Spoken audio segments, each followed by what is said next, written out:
All right, guys. So, soil test report come back today, and last year I used Whitetail Hill, so that went through Waypoint.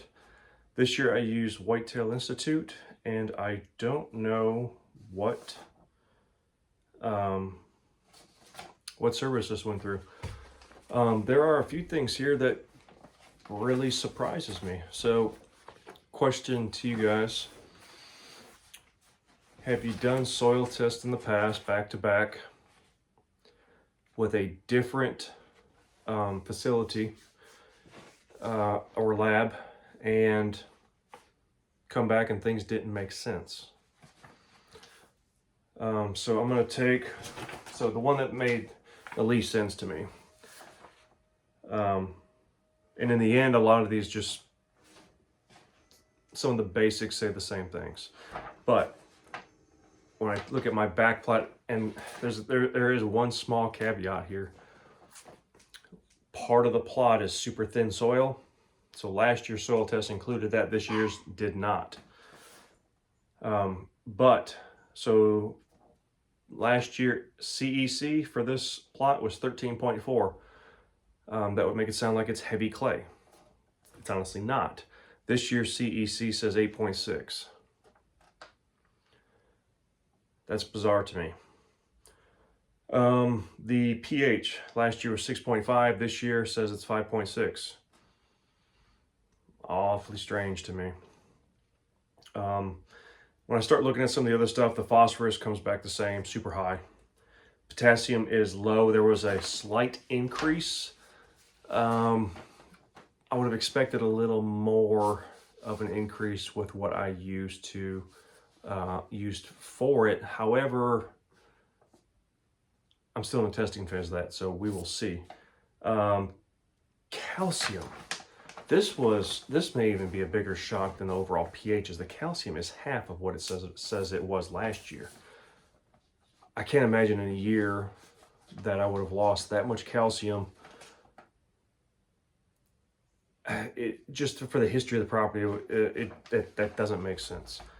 And then the magnesium is going to be kind of right in line. That's kind of something else that goes hand in hand here, where the CEC would have made more sense last year because the magnesium was high enough to give it more compaction feel, to where it would have been a more clay-like soil. Organic matter. Last year I had a 5.2. This year it's 3.8. I didn't lose organic matter. If anything, I would have built it up more. So that's a shock. Potassium still needs to be added. I'd like to get the calcium up. Magnesium is fine, but I'd like to get the calcium up. So last year I had a calcium to magnesium ratio of 83 and 7. That was actually good. Last year's numbers for that back plot look absolutely fantastic. All I really did to it last year was add potash. That's all I did to that plot. Other than humic acid and potash, that's all I added to that plot.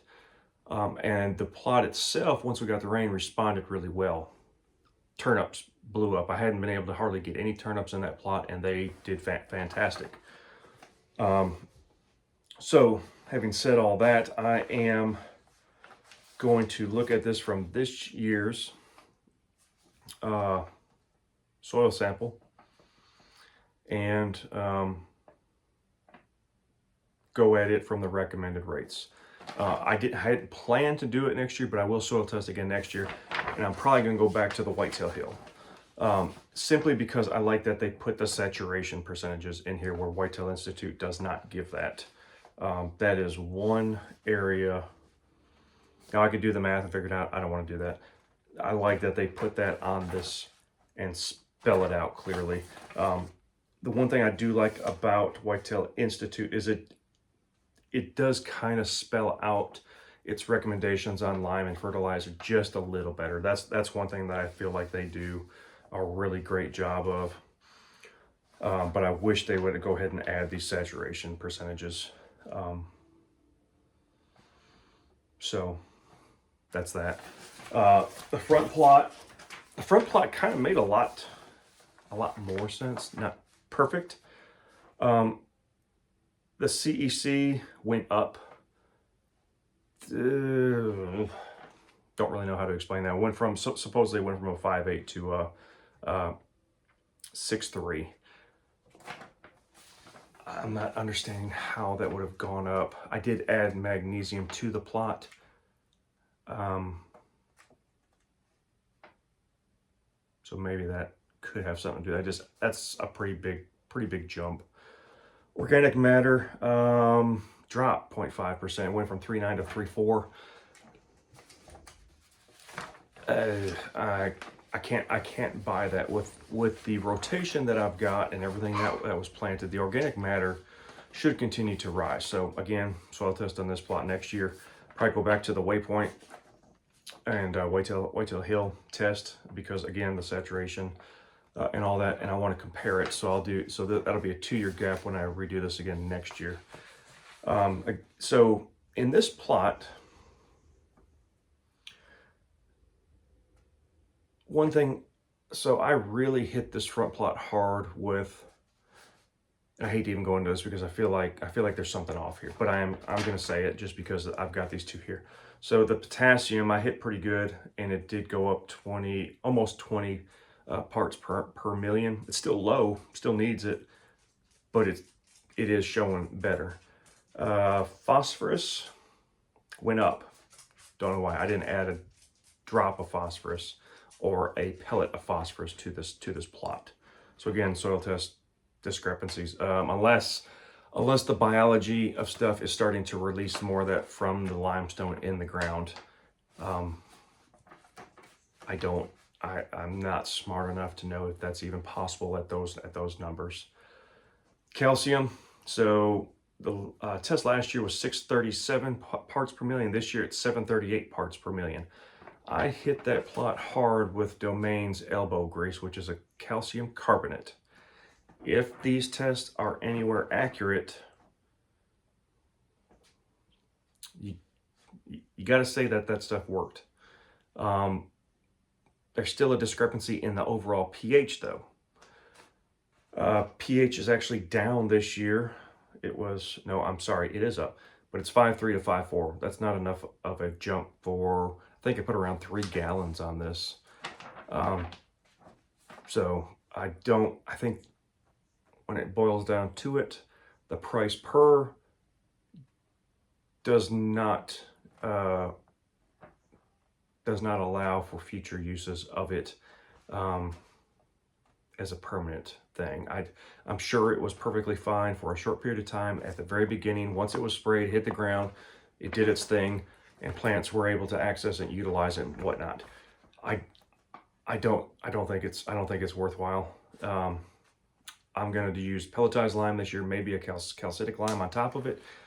And again, next year's test will tell me more on that as well. Calcium magnesium ratio is pretty out of whack on this front plot too. Magnesium's way too high. Compared to last year, calcium was basically 55% to 11%. The 11's good, but the 54 is way too low. So that was 637, 738, 80. So actually the calcium to magnesium ratio is a little better this year, but it's still pretty out of whack.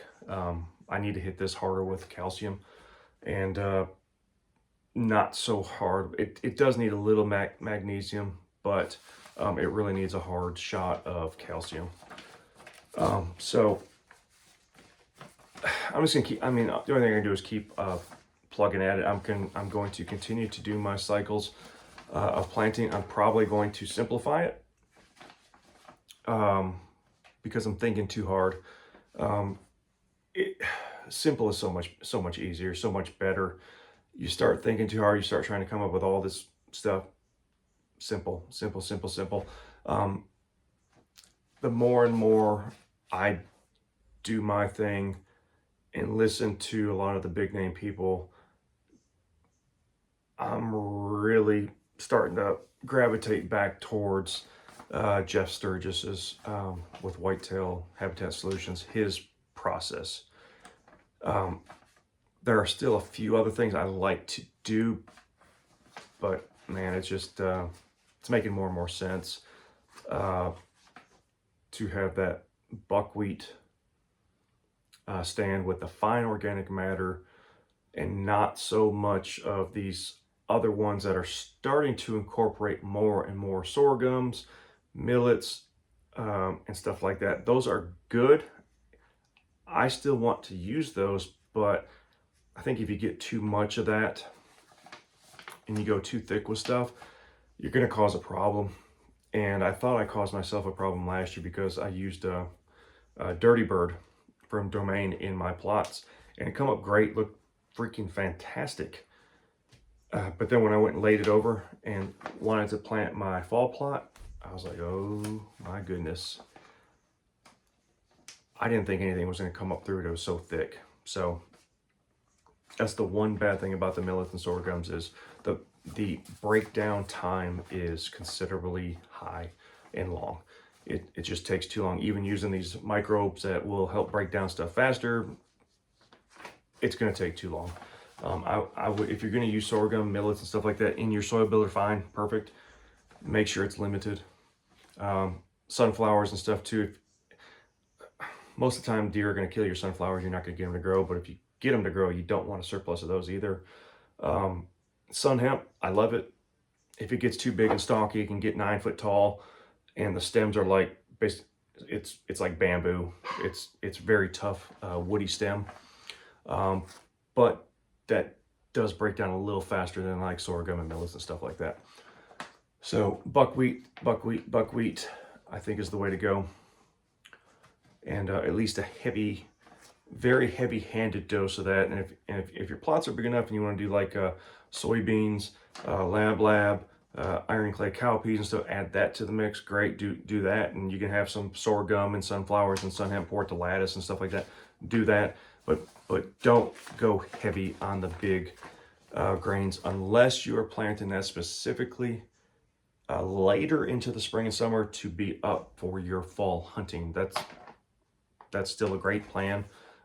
In that regard, I like what John Comp at Northwoods Whitetail is doing, where he is planting about 3 pounds per acre, I think, and then having sugar beets and maybe not even sugar beets, because it's kind of one of those, if you want to do sugar beets and it's not a turnip, it is, I can't think of the other thing offhand. It's another bulb plant. Domain's got it in there. Drawing a blank on that one again now too. Showstopper. It's another turnip-like product, but it's got a much longer growing period than turnips, and it's good to plant about the same time as sorghum to come up at the same time. So there's plenty of browse for the deer. But anyways, we're gonna keep working on these plots. We're gonna keep working on the soil, and we're gonna go back to one of these. I'll keep looking at these soils. I'll probably look at these soil samples 50 times before I do the next one. Just every time I look at it, it seems like I notice something different. So we'll keep doing that.